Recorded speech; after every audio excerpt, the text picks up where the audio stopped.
Business करायचा म्हणजे एक जागा घ्यायची. जर ती जागा स्वतःची असेल तर उत्तम, पण जर का स्वतःची नसेल तर ती आपल्याला रेंटने घ्यावं लागेल. प्लस जर आपला बिझनेस चालला नाही तर त्याच्यामध्ये आपण जे काही पैसे गुंतवले आहेत ते सुद्धा वाया गेले, तर म्हणजे इथे रिस्क आली. तर ही रिस्क तुम्हाला नसेल घ्यायची तरीसुद्धा तुम्हाला होम बिझनेस करायचा आहे, तर हा व्हिडिओ तुमच्यासाठी आहे. आणि ह्या व्हिडिओमध्ये आपण अशा काही टिप्स पाहणार आहोत ज्याच्यामुळे तुमचं जे बिझनेसमध्ये नुकसान होऊ शकेल ते कसं वाचवता येईल. प्लस जर तुमच्याकडे भांडवल नसेल आणि जागासुद्धा नसेल तर आपण कशाप्रकारे बिझनेस करू शकतो ते मी तुम्हाला ह्या व्हिडिओमध्ये सांगणार आहे. तर आपण ह्या व्हिडिओमध्ये सुरुवात करायच्या आधी काही गोष्टी मी तुम्हाला सांगते, जेणेकरून तुमचा विश्वास बसेल की हा व्हिडिओ जर मी बनवते आहे तर मला ह्या क्षेत्रातला काय अनुभव आहे. तर मी जॉब करते, तर मी माझ्या मिस्टरांना असंच म्हटलं होतं की आपण काहीतरी बिझनेस सुरू करावा. असे भरपूर सारे पर्याय मी त्यांच्यापुढे मांडले होते. त्यांपैकी एक पर्याय जो त्यांनी मला सांगितला की तू हे करू शकतेस, आणि टचवूड त्यांनी मला सपोर्ट केला. कारण जो वेळ होता त्यामध्ये त्या वेळेसाठी मुलांकडे बघणंसुद्धा महत्त्वाचं होतं, त्यांना प्रायोरिटी देणंसुद्धा महत्त्वाचं होतं, आणि ते माझ्या मिस्टरांनी चांगल्या प्रकारे केलं. तर तो जो बिझनेस आहे तो होता नाश्ता सेंटरचा. माझ्याकडे जागा नाही आहे, परंतु तो मी क्लाउड किचन चालू करून केला होता आणि त्याचा रिस्पॉन्स अतिशय भन्नाट होता. आणि फक्त संडेला नाश्ता सर्व्हिस प्रोव्हाइड करायची ही त्याच्यामागची कल्पना होती. त्यामुळे जे काही प्रॉफिट होतं ते संडेचंच होईल, आणि सॅटर्डे संडे ही सुट्टी असल्यामुळे सॅटर्डेला आदल्या दिवशी तयारी जरी करावी लागली तरी काही हरकत नव्हती. तर हा सगळा विचार करून मी संडे नाश्ता सेंटर चालू केला, ज्याचं नाव आहे श्री संडे नाश्ता सेंटर. तर इथे रुनवाल गार्डन म्हणजे एक टाउनशिप आहे ज्याच्यामध्ये भरपूर सारे टॉवर्स आहेत आजूबाजूला. म्हणजे एक टाउनशिप आहे ज्याच्या कॅम्पसमध्ये, म्हणजे ज्याच्या आजूबाजूला रहदारी नाही आहे. बाहेरचं जे काही लोकॅलिटी आहे त्याची सुविधा थोडीशी लांब आहे. त्यामुळे आतल्या आत काय काय सुविधा उपलब्ध आहेत आणि त्याच्यानुसार तुम्हाला कसा होम बिझनेस करता येईल ह्याचं मी तुम्हाला इथे सविस्तर सांगणार आहे.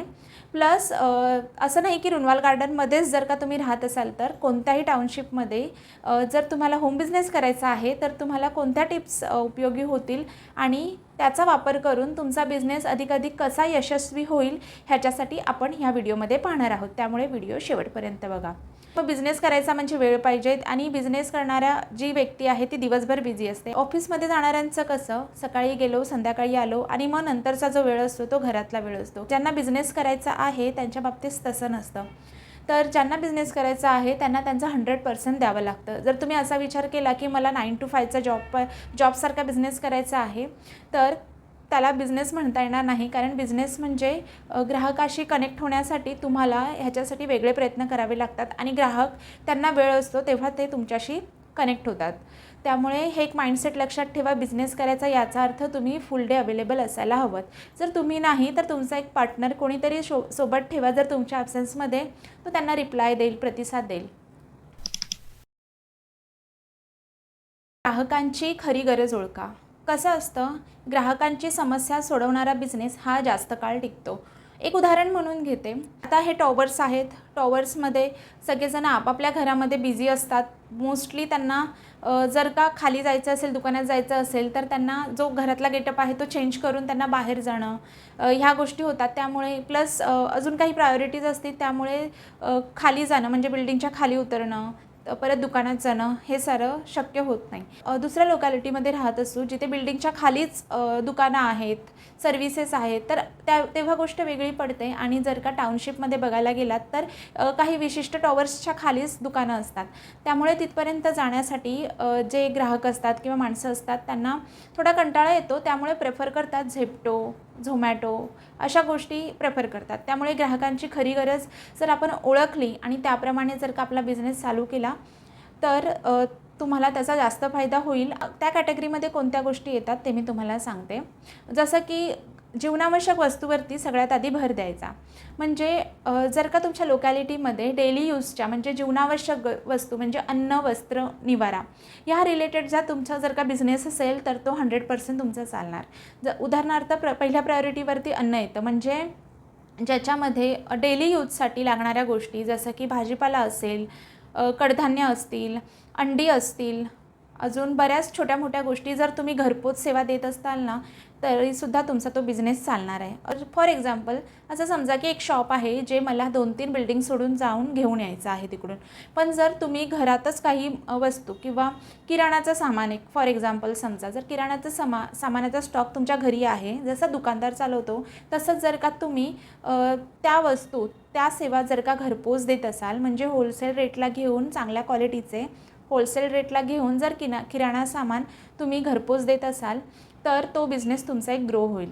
दुसरी एक गोष्ट म्हणजे अचानक असं समजतं, अरे घरामध्ये अंडी नाही आहेत, तर मग आपण काय करतो, खाली जाऊन आणण्यापेक्षा ना पटकन ऑर्डर केलं, फोन केला, अंडी पाहिजे, तर आपण त्यांना पुरवू शकतो. तर अशा काही गोष्टी, जसं की सकाळी सकाळी ऑफिसला जाण्याची घाई असते, त्या टिफिन बनवा, बाकीच्या सगळ्या गोष्टी असतात, तर सगळ्यांना हेल्दी खायलासुद्धा चांगलं वाटतं आणि घरी बनवणं ते रोज शक्य नाही जर का एखादी स्त्री ऑफिसला जात असेल तर त्यासाठी जर का तिने पटकन ऑर्डर केलं, ताई मला एक प्लेट पोहे द्या, एक प्लेट उपमा द्या, आणि ते घरपोच म्हणजे चटकन तुमच्या घरामध्ये येईल 10-15 मिनटात, अशा सर्व्हिस असतील ना, तर ते तुमचे बिझनेस जास्त काळ चालतील. जर का फिश लवर असाल तुम्ही, तर इथे आजूबाजूला स्टेशन किंवा थोड्याशा दूर अंतरावरती ना फिश मार्केट आहे. परंतु घरी जी स्त्री असते ना, तिला जर का उद्याचं प्लॅनिंग करायचं आहे, तर ती तेवढ्यासाठी तेवढे पैसे खर्च करून जाणार नाही. परंतु जर तुम्ही फिशचा जर का इथे बिझनेस चालू केला, तर तो तुमचा नक्की ग्रो होईल. तर हे अशा एक्झाम्पलमधून मी तुम्हाला सांगते, त्यामुळे तुम्हाला हे समजायला अधिक सोपं होईल. सुरुवातीला ना तुम्ही अचानक मोठी ऑर्डर घ्यायला जायचं नाही, तर सुरुवातीला छोट्या ऑर्डरपासून सुरुवात करायचं आणि नाराज व्हायचं नाही. अचानक मोठ्या ऑर्डर ह्या येत राहतात आणि हळूहळू तुमच्या बिझनेसचा तुम्ही विस्तार केला पाहिजे. सुरुवातीला छोटीशीच ऑर्डर घ्या आणि ग्राहकांची गरज ओळखून हळूहळू त्याचा विस्तार करा. उदाहरणार्थ माझंच एक सांगते, माझं श्री संडे नाश्ता सेंटर होतं. माझा जो पहिला दिवस होता, म्हणजे सुरुवातीचे 2 आठवडे मी विचारच करत होते की करू की नको करू, आणि जर ऑर्डर घ्यायच्या असतील तर कशा, आणि मला नक्कीच खरं ऑर्डर येतील का. तर मी काय केलं, माझ्या कॉन्टॅक्टमध्ये जे ग्रुप होते, माझ्या टॉवरचा ग्रुप होता, तो एक जॉईन केला आणि तिथे मी एक पोस्ट केली. त्यामुळे लोकांना कळलं की आपल्या टॉवरमध्ये ही सर्व्हिस प्रोव्हाइड होते नाश्त्याची. त्याप्रमाणे मी विचार केला की मला ऑर्डर येतील की नाही. असा विचार केला की जर नाश्ता करायचा आहे तर आदल्या रात्री काही गोष्टी तयार कराव्या लागतात, जसं की इडली जर आपल्याला द्यायची आहे तर इडलीचं बॅटर बनवणं वगैरे, ह्या सगळ्या गोष्टी म्हणजे आधी कराव्या लागतात. परंतु जर का ते विकलं गेलं नाही तर माझं तेवढं नुकसान होईल. त्यामुळे मी काय केलं, सुरुवातीला कमी क्वांटिटीमध्ये केलं. जेव्हा मला ऑर्डर आली नव्हती तेव्हा इडलीची तयारी करायची होती, तर मी थोड्या क्वांटिटीमध्ये केलं आणि जसं मला वाटलं की आता येत आहेत ऑर्डर्स, तर त्याप्रमाणे मी वेगवेगळ्या ज्या नाश्ता आयटम्स आहेत, जसे की पोहे, उपमा, ह्या सर्व त्याच्यामध्ये ॲड केल्या. तर सुरुवातीला मला फक्त पहिली ऑर्डर आली होती, ती आली होती पोह्याची, त्यामुळे मला एवढं वाटलं नाही. परंतु मी इडलीचं बॅटर रेडी केलं होतं.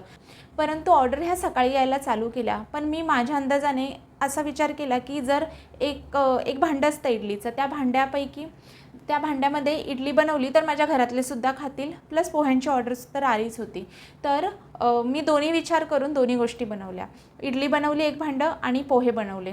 नंतर सकाळी थोडे थोडे ऑर्डर्स यायला लागली, त्याच्यामध्ये ते इडलीचं भांडं, जेवढ्या इडल्या बनल्या होत्या ते सर्व संपल्या.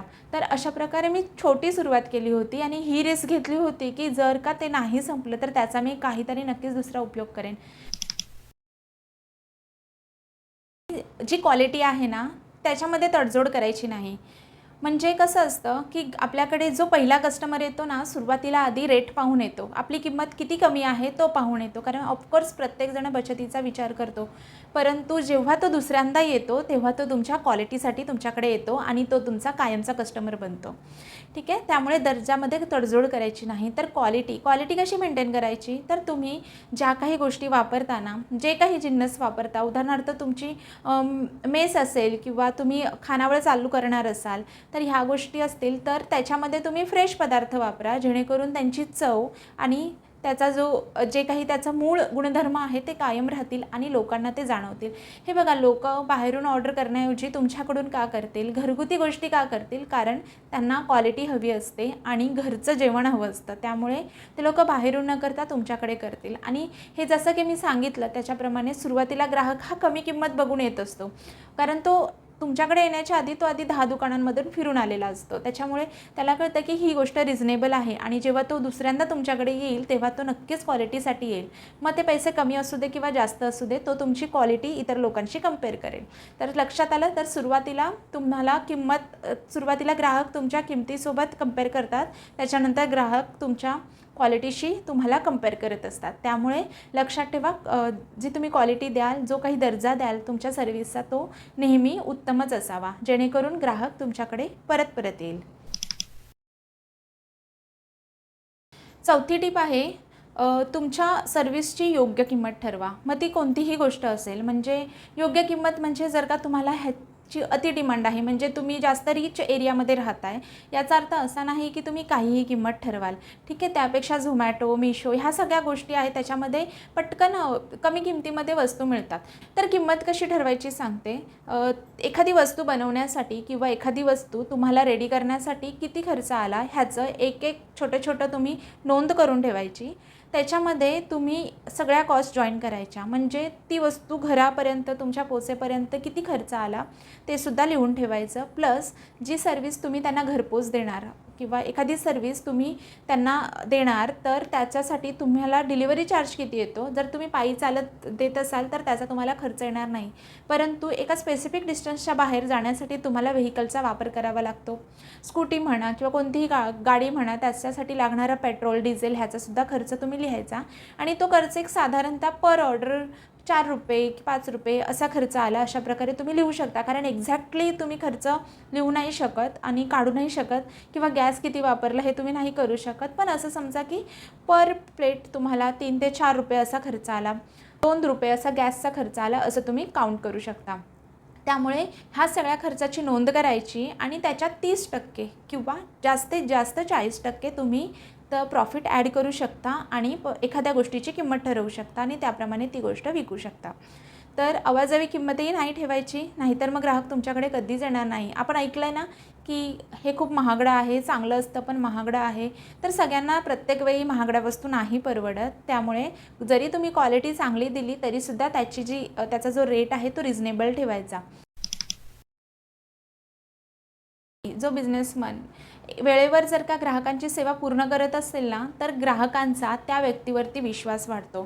त्यामुळे कोणतीही सेवा जर तुम्ही वेळेवर पूर्ण केली तर तुमच्यावरती ग्राहकांचा विश्वास वाढेल. आणि इन्स्टंट जर तुम्ही त्यांना रिप्लाय देत असाल, जसं की एखाद्या व्यक्तीने तुम्हाला कॉन्टॅक्ट केला की आम्हाला हे पाहिजे आणि ते तुमच्याकडे अवेलेबल आहे का, तर तुम्ही सुरुवातीला नाही म्हणायचं नाही. कारण ग्राहक कसं असतं की अचानक त्यांना आठवतात त्या गोष्टी, त्यामुळे ते पटकन तुमच्याकडे म्हणजे ते त्यांच्या वेळेनुसार तुमच्याकडे येणार. आणि जर तुम्ही आधीच त्यांना नाही बोलून नाराज केलं ना, तर ते पुन्हा तुमच्याकडे नाही येणार. तर त्यांच्यासाठी दुसरे मार्गसुद्धा उपलब्ध असतात आणि ते सुद्धा त्यांना सोयीस्कर कदाचित वाटू शकतात आणि ते तुमच्याकडून ते डिस्ट्रॅक्ट होऊ शकतात. त्यामुळे तुमची जी सेवा आहे ना, सर्व्हिस आहे, ती तुम्ही वेळेवर द्या. तुमच्या ऑर्डर्स आहेत त्या वेळेवर पूर्ण करा. आणि ह्यासाठी योग्य मॅनेजमेंट पाहिजे, वेळेचं योग्य मॅनेजमेंट पाहिजे. आणि त्यासाठी तुम्ही तुमची स्वतःची सिस्टम बनवा, जेणेकरून तुमच्या ऑर्डर्स ह्या वेळेवर पूर्ण करता येतील तुम्हाला. प्रत्येक वेळी जर तुम्ही असं म्हणा नाही अवेलेबल नाही आहे, नाही मिळणार, आता टाईम संपला आहे, अशा गोष्टी जर तुम्ही करत असाल ना, तर त्याच्याने तुमचे जे आलेले ग्राहक आहेत ते तुमचे निघून जाऊ शकतात. तुम्ही सोशल मीडियाचा वापर करा. आता बघा, हा आहे होम बिझनेस. याचा अर्थ कोणाला माहिती नाही आहे घराच्या बाहेर की तुम्ही घरात काय चालू करताय. त्यामुळे तुमचा जो होम बिझनेस आहे तो ग्राहकांपर्यंत पोहोचणं गरजेचं आहे. मग सोशल मीडिया म्हणजे कशाचा वापर करायचा, तर फेसबुक आहे, व्हॉट्सॲप आहे, यूट्यूब आहे आणि इंस्टाग्राम आहे. या माध्यमातून तुम्ही ग्राहकांशी पोचू शकता. जर तुमचा होम बिझनेस हा तुमच्याच एरियामध्ये काही सर्व्हिस प्रोव्हाइड करण्याचा असेल तर तुमच्यासाठी व्हॉट्सॲप हे जास्त फायदेशीर ठरेल. जो काही बिझनेस आहे त्याचीच एखादी पोस्ट टाकत असाल ना, तर काय करायचं, त्याच्यासाठी तुम्ही एक स्वतःचा ग्रुप क्रिएट करा. व्हॉट्सॲपमध्ये ग्रुप क्रिएट करता येतो. म्हणजे जो कोणी कस्टमर आहे तुमचा पहिला, त्याला सांगायचं की आम्ही आमच्या ग्रुपवरती वेळोवेळी ऑर्डर्स देत असतो, त्या ग्रुपला प्लीज जॉईन करा, जेणेकरून तुम्हाला ज्या काही नेक्स्ट अपडेट्स आहेत त्या लवकरात लवकर मिळतील. तर सुरुवातीला तुम्ही ऑफर द्या, जेणेकरून ग्राहक तुमच्याकडे येतील आणि ते जे आलेले ग्राहक आहेत त्यांना तुम्ही तुमच्या व्हॉट्सॲप ग्रुपमध्ये जॉईन करा. म्हणजे तुम्ही ॲड पोस्ट करता, जेणेकरून तुमच्याकडे लीड्स येतील आणि ते लीड्स तुम्ही तुमच्याकडे ठेवा. याच्यासाठी तुम्ही स्वतःचा व्हॉट्सॲप व्हॉट्सअप ग्रुप कनेक्ट करा आणि जेणेकरून तुम्ही प्रत्येक वेळी तिथे पोस्ट कराल. प्लस बाकीचे ग्रुप्स जॉईन करा जेणेकरून तुम्हाला तिथे तुमची ॲड पोस्ट करता येतील. आणि असे ग्रुप जॉईन करा जे तुमच्या फायद्याचे आहे, जिथे तुमचे ग्राहक राहतात. अजून एक गोष्ट आहे यूट्यूबचा वापर करून तुम्ही स्वतःचं चॅनल तयार करू शकता. तुमच्या बिझनेस रिलेटेड काही गोष्टी शेअर करू शकता. व्हिडिओ लोड करण्यासाठी वेळ लागतो, परंतु एका लिंकवरती म्हणजे फॉर एक्झाम्पल यूट्यूबवर व्हिडिओ अपलोड केला आणि जर त्याची लिंक जर तुम्ही शेअर केली तर लोक लिंक क्लिक करून पटकन बघतील. आणि व्हिडिओ डाउनलोड करण्यामध्ये लोकांच्या मेमरीज जातात फोनमधल्या, त्यामुळे कोण व्हिडिओ डाउनलोड करत बसत नाही. पण जर का यूट्यूबमधून किंवा इन्स्टामधून तुमची पोस्ट तुम्ही जर लोकांपर्यंत शेअर केली तर लोक ते जास्तीत जास्त बघतील आणि जास्तीत जास्त लोक तुमच्याशी कनेक्ट होतील. आणि सगळ्यात महत्त्वाचं म्हणजे तुमचा कॉन्टॅक्ट नंबर द्यायला विसरायचा नाही. हिशोब व्यवस्थित ठेवा. हिशोब व्यवस्थित याचा अर्थ तुमचा जे काही बिझनेस आहे तो करण्यासाठी तुम्हाला काय काय खर्च आला, म्हणजे खरेदी, विक्री आणि बाकीच्या इतर गोष्टी ह्याची वेळोवेळी नोंद करायची. जेणेकरून काय होतं, पुढे कोणत्याही गोष्टी असतात ना, म्हणजे अचानक तुम्हाला मोठी ऑर्डर आली तर त्याची किंमत कशी ठरवायची किंवा काय गोष्टी आहेत ना, ह्या गोष्टींचा निर्णय घेण्यासाठी ना तुम्हाला ह्याची खूप मदत होते. आणि ही गोष्ट डेलीच्या डेली करायची. म्हणजे एखादी ऑर्डर तुमची एखाद्या सीझनमध्ये संपते आहे जास्त, म्हणजे ह्याचा अंदाज तुम्हाला लागू शकतो किंवा कोणत्या सीझनमध्ये तुम्हाला जास्त ऑर्डर येतात, कोणत्या गोष्टीच्या येतात. याचा फायदा तुम्हाला योग्य निर्णय वेळोवेळी घेण्यासाठी मदत होईल. त्यामुळे तुमच्या ज्या काही खरेदी विक्रीच्या आहेत ना त्या डेली नोंदी ठेवायच्या. तुमचा कोणत्या दिवशी किती खर्च झाला हा नंतर ॲनालिसिस करता येतो या गोष्टींचा आणि त्याचा तुम्हाला तुमचा बिझनेस ग्रो करण्यासाठी फायदा होतो. तुमच्या बिझनेसमध्ये सातत्य, कंटिन्युटी ठेवली पाहिजे आणि सगळ्यात महत्त्वाचं म्हणजे पेशन्स ठेवले पाहिजे. ग्राहकांशी चांगले संबंध ठेवा. म्हणजे कधी-कधी काय होतात, आपण ज्या ग्राहकांशी, ज्या कस्टमरशी आपण कनेक्टेड असतो ना, ते लोक आपल्याला सजेशन देत असतात. ते तुम्हाला हे सुचवत असतात की तुम्ही ही गोष्ट अजून करा, ही गोष्ट ॲड करा किंवा ही गोष्ट अशा प्रकारे करा. तर त्यांचे ज्या काही सजेशन्स असतात ना त्या तुम्ही सिरियसली घेतल्या पाहिजे. आणि ते जेव्हा आपल्याला सजेशन सांगतात ना तर त्याचं आपण पॉझिटिव्हली घेऊन त्याचं पॉझिटिव्ह उत्तर आपण त्यांना दिलं पाहिजे. पुढची टिप आहे की तुम्ही सतत नवीन नवीन गोष्टी शिका. कारण कसं असतं की मार्केट हे नेहमी चेंज होत राहतं आणि मार्केटचा ट्रेंड हा सुद्धा चेंज होत राहतो. आता फॉर एक्झाम्पल जर तुमचा साड्यांचा बिझनेस असेल, घरी साड्या आणून विकत असाल, परंतु ट्रेंडिंग साड्या ह्या बऱ्याच बायकांना घालायला आवडतात. आणि ट्रेंडिंग साड्या जर तुम्ही न आणता तुम्ही जुन्या पद्धतीच्या किंवा ज्या तुमच्याकडे स्टॉक आहे ते संपवण्यासाठी तुम्ही जे काही ओल्ड साड्या आहेत त्याचंच मार्केटिंग करता आहात तर त्याने तुमचा बिझनेस ग्रो होणार नाही. एखादी गोष्ट विकत घेता ते सुद्धा लिमिटेड घ्या, जेणेकरून तुम्ही ट्रेंडनुसार काही गोष्टी तुमच्याकडे साठवून ठेवाल आणि त्याच्यासाठी तुमच्याकडे पैसे असतील. त्यामुळे नेहमी बाजार किंवा मार्केटचा अभ्यास करत राहायचा. कोणत्या गोष्टी ग्राहकांना जास्तीत जास्त आवडतात, कोणत्या सिच्युएशनमध्ये ते तुम्हाला ह्याचा अंदाज येऊ शकतो आणि त्याप्रमाणे तुम्ही ॲक्ट करू शकता. पुढची टिप आहे की तुम्ही जे काही सर्व्हिस द्याल ना त्याचं मार्केटिंग तुम्हाला व्यवस्थित करायचं आहे. म्हणजे मार्केटिंग करण्यासाठी तुम्हाला सोशल मीडियाचा, जसं मी आधी सांगितलं, सोशल मीडियाचा वापर करायचा आहे. तर सोशल मीडियाचा वापर म्हणजे डिपेंड आहे. जर तुमचा बिझनेस तुमच्या एरियापुरता मर्यादित आहे तर तुम्हाला व्हॉट्सॲपचा वापर जास्तीत जास्त करायचा आहे. आणि इन्स्टा आणि यूट्यूबचा वापर ह्याच्यासाठी करायचा आहे जेणेकरून तुम्ही तुमच्या बिझनेसचा व्हिडिओ बनवाल, तुमच्या गोष्टी, तुमच्या सर्व्हिस ग्राहकांना द्याल, त्याची क्वालिटी दाखवाल. आणि यूट्यूब आणि इंस्टाग्राममध्ये कसं, जेव्हा तुम्ही व्हिडिओ शेअर करता तेव्हा त्यांची एक लिंक तयार होते. जर तुम्ही व्हिडिओज बनवून लोकांना पाठवत असाल ना तर कोणी व्हिडिओ मोबाईलमध्ये तुमचं डाउनलोड करणार नाही. कारण व्हिडिओ डाउनलोड करण्यासाठी त्यांच्या मोबाईलची मेमरी जाणार, त्यांचा स्पेस जाणार. त्यामुळे कोणी व्हिडिओ डाउनलोड करून तुमचा बघणार नाही. परंतु जर का ते लिंकच्या रूपात जर तुम्ही त्यांना शेअर कराल तर लिंकवरती क्लिक करून पटकन त्यांना बघता येईल. आणि तुमचा जो व्हिडिओ आहे यूट्यूब आहे आणि इन्स्टामधून जास्तीत जास्त लोकांना पोचण्यासाठी मदत होईल. तुमच्याकडे व्हॉट्सॲप असेल तर काय करायचं, तुमच्या स्वतःचा एक ग्रुप बनवायचा आणि जे काही लोक तुमच्याकडे येतात कस्टमरला ते तुमच्या ग्रुपमध्ये जॉईन होतील.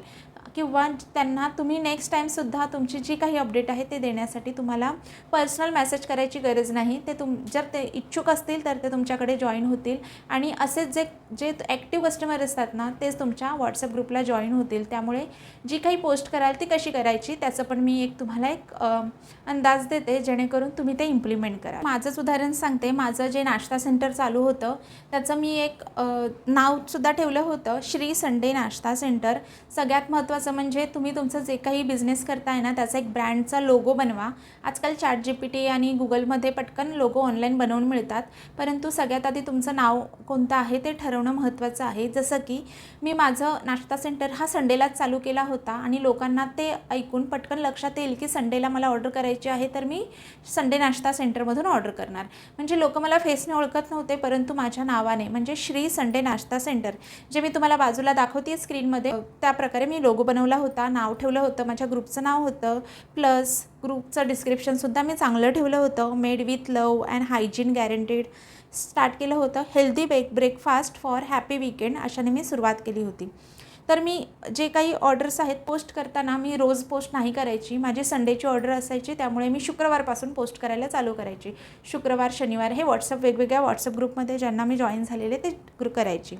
तर ती पोस्ट कशी असली पाहिजे ह्या अंदाजासाठी मी तुम्हाला एक वाचून दाखवते ही पोस्ट, जेणेकरून तुम्हीसुद्धा तुमच्या बिझनेसची पोस्ट बनवाल. Healthy breakfast for happy weekend. Following is a breakfast menu on this Sunday. संडेचं मी एक डेट टाकायची, प्रत्येक संडेला जी डेट असायची ती मी टाकायची. तर सुरुवातीला मी एक नवीन गोष्ट ॲड केली होती, म्हणजे नंतर हळूहळू जसा मला रिस्पॉन्स आला, जसं की सुरुवातीला मी पोहे, इडली, आंबोळी ह्या गोष्टी ठेवल्या होत्या. जसं जसा मला चांगला रिस्पॉन्स आला ना तसं मी नवीन गोष्ट ॲड केली, ते म्हणजे भाजणीचे थालीपीठ. कारण रोज रोज गोष्टी खाऊन कंटाळा येणार लोकांना, म्हणून मी काहीतरी वेगळं, म्हणून लोक जे कस्टमर आहेत ते म्हणजे जे रोजचे कस्टमर माझे आहेत ते माझ्याकडेच राहावे याच्यासाठी मी एक नवीन गोष्ट ॲड केली होती, भाजणीचं थालीपीठ, जे की हेल्दी असतं, वेगवेगळ्या डाळींचं मिश्रण बनवून केलेलं असतं. तर मी लिहिलं होतं न्यू खमंग भाजणीचे थालीपीठ प्लस दही. म्हणजे जी पोस्ट मी जे काही प्रोडक्ट होतं त्याच्यामध्ये मी त्याचे इन्ग्रेडियंट्ससुद्धा लिहिले होते आणि त्याची क्वांटिटीसुद्धा लिहिली होती आणि त्याची प्राईस. खमंग भाजणीचे थालीपीठ प्लस दही इन ब्रॅकेट 2 पीस. दुसरं प्रोडक्ट होतं, दुसरी आहे सॉफ्ट इडली विथ कोकोनट चटणी. आता इथे बघा मी नुसती इडली लिहिली नाही, मी लिहिलं होतं सॉफ्ट इडली, कारण माझी इडली सॉफ्ट होते, मी तशी क्वालिटी देते, त्यामुळे सॉफ्ट इडली विथ कोकोनट चटणी आणि ग्रीन कोकोनट चटणी असायची माझी आणि इन ब्रॅकेटमध्ये 4 पीस आणि त्याची प्राईज. नंतर लिहिलं होतं क्लासिक महाराष्ट्रीयन पोहा. इथे पण मी पोहा नव्हता लिहिला, क्लासिक महाराष्ट्रीयन पोहा. म्हणजे मी जी प्लेट बनवायची त्याच्यामध्ये मी शेंगदाणे आणि कोथिंबीरची सजावट करून त्यांना द्यायची, त्यामुळे क्लासिक महाराष्ट्रीयन पोहा असं लिहायचं. पुढे लिहिलं होतं कोल्हापुरी मिसळपाव. म्हणजे मिसळपाव नॉर्मल मिसळपाव नसून कोल्हापुरी मिसळपाव, जेणेकरून लोक कोल्हापूरची टेस्ट घेण्यासाठी माझ्याकडे येतील आणि माझ्याकडे तशा प्रकारचे मसाले आहेत, त्यामुळे मी त्याचा वापर करून ते बनवते. आणि इथे मी त्यांना 2 ऑप्शन दिलेले, कारण कसं असतं मिसळपाव एखादी व्यक्ती मागवणार ना तर त्याचा माइंडसेट हा असतो की मिसळपाव खाल्लं की म्हणजे मला बऱ्याच 3-4 तासासाठी मला भूक लागणार नाही, ह्या अंदाजाने एखादी व्यक्ती 2 पावावरती तर भागवत नाही. मिसळपाव म्हणजे 2 एक्स्ट्रा पाव तो मागवतोच, त्यामुळे मी त्याच्यामध्ये 2 ऑप्शन लिहिले होते. 75 रुपीज फॉर 2 पाव आणि 80 रुपीज फॉर 3 पाव. म्हणजे 5 रुपये एक्स्ट्रा पावचे मी ॲड केले होते. आणि काही लोक बोलतात की मला अजून 2 पाव एक्स्ट्रा, तर मग त्याचे 85 रुपीज ते अंदाज येत होता त्यांना. नंतर होतं आंबोळी विथ कोकोनट चटणी 3 पीस. आणि सुरुवातीला काय केलं होतं, जेव्हा माझ्या फर्स्ट ऑर्डर्स होत्या, जेव्हा नवीन होतं तेव्हा मी ऑफर दिली होती आंबोळीवरती, कारण आंबोळी पटकन बनते, तर त्याच्यावरती मी 3 आंबोळीवरती 1 आंबोळी फ्री अशी ऑर्डर दिली होती. त्यामुळे सुरुवातीला मला ग्राहक आंबोळीसाठी, पोहेसाठी, इडलीसाठी आले होते. इडलीच्या प्लेट्स मी लिमिटेडच बनवायचे, परंतु इडलीच्याच बॅटरपासून आंबोळीसुद्धा बनवता येते, त्यामुळे मी ते सुद्धा ऑप्शन टाकलं होतं. जर माझी इडली कमी पडली तर मी आंबोळीवरती सुद्धा लोकांना स्विच करू शकते आणि लोकांना ते खायला आवडेल, तर काही जणांकडे तो ऑप्शनसुद्धा होता. त्यामुळे आंबोळी मी एक्स्ट्रा दिल्यामुळे माझ्याकडे जे कस्टमर आले ते त्यांच्या टेस्टमुळे सुद्धा माझ्याकडून पुन्हा पुन्हा मागवत होते. तर पुढे लिहिलं होतं place your order from right now to get deliver at your door steps on WhatsApp number. तर माझा नंबर इथे मी दिला होता, प्लस त्याच्याखाली मी माझ्या व्हॉट्सअपची लिंकसुद्धा दिली होती. हे व्लॉगचं चॅनल आहे, तरीसुद्धा मी मधून इन्फॉर्मेटिव्ह टॉपिकवरती व्हिडिओ बनवत असते, त्यामुळे माझ्या चॅनलला लाईक, शेअर आणि सबस्क्राईब करायला विसरू नका. पुन्हा भेटूया आपण पुढच्या नवीन व्हिडिओमध्ये. तोपर्यंत धन्यवाद.